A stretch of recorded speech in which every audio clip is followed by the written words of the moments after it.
Perseverance ready to execute entry, descent, and landing on her own. Confirmation of entry interface. Perseverance is currently going 5.3 kilometers per second, about 120 kilometers from the surface of Mars. It will start controlling its path to the landing target.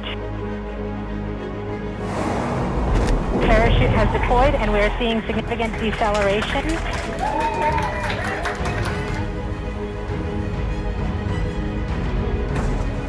The heat shield has been separated.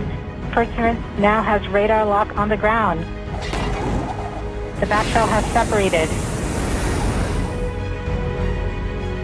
Skycam maneuver has started, about 20 meters off the surface.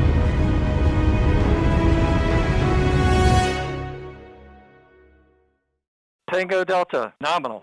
Touchdown confirmed. Perseverance safely on the surface of Mars, ready to begin seeking the sands of past life.